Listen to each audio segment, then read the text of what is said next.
Yes, good afternoon, class. My name is Max Eckerson. This is week 3 of Liberty University, class 501, and this video blog is discussing the professional counseling informed consent form.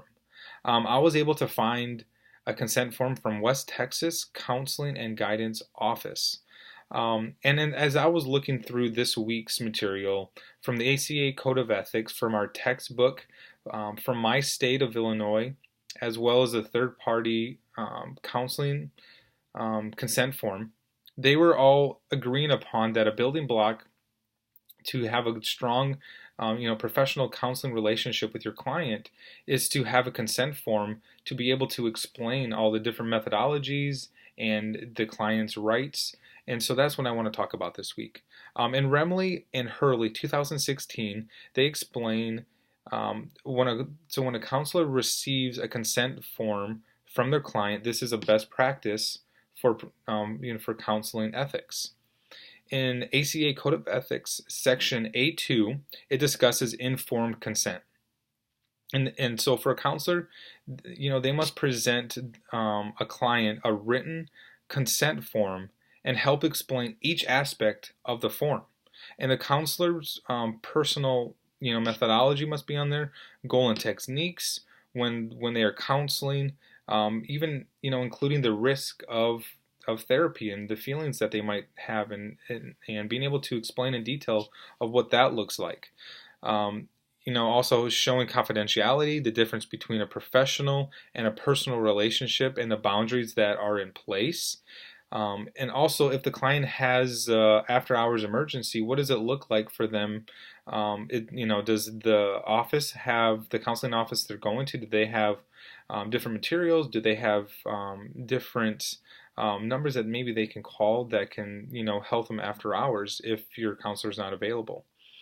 So in West Texas, the counseling office and their policies are very detailed, and compared to the AC Code of Ethics is very similar, and just their methodologies and their ideas and their ethics of what they believe are very comparable to what the ACA Code of Ethics explains.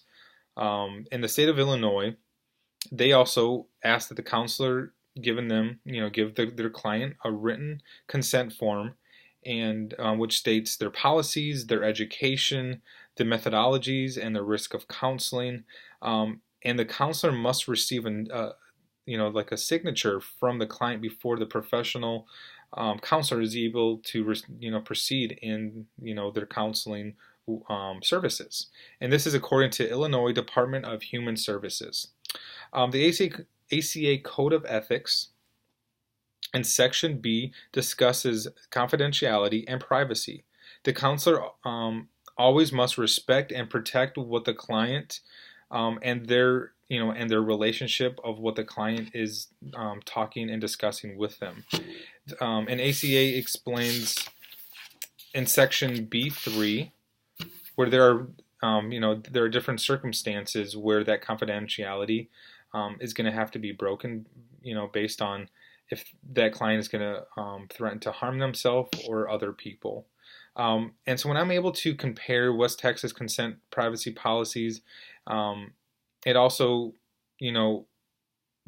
there is one difference that I did find between the ACA Code of Ethics, as well as the consent form from Texas that I found, but then even the state of Illinois, I found one big difference, and that is that in the state of Illinois, as well as consent form from Texas, they actually don't discuss about social media and what their policies are for this.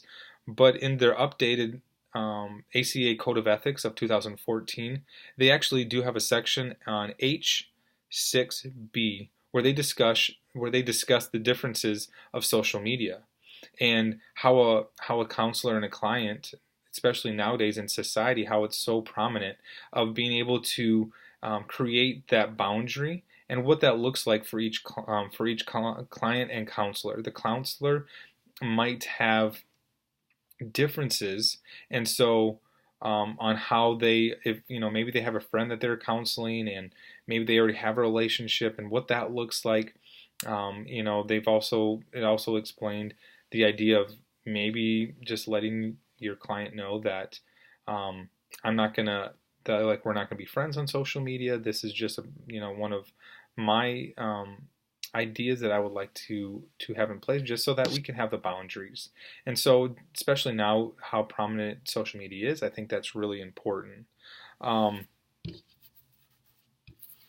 and also, just being able to help the client understand, being able to explain in detail everything that is on your consent form.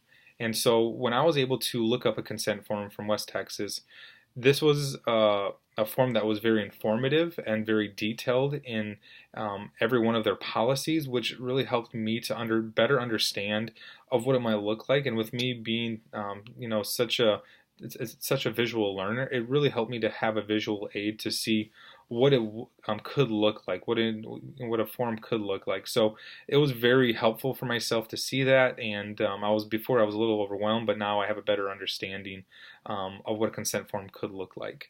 And then my question is, what are the thoughts for of each of my classmates of potential risk of therapy? This is something that really stood out to me that I haven't thought before of there being potential risk in therapy.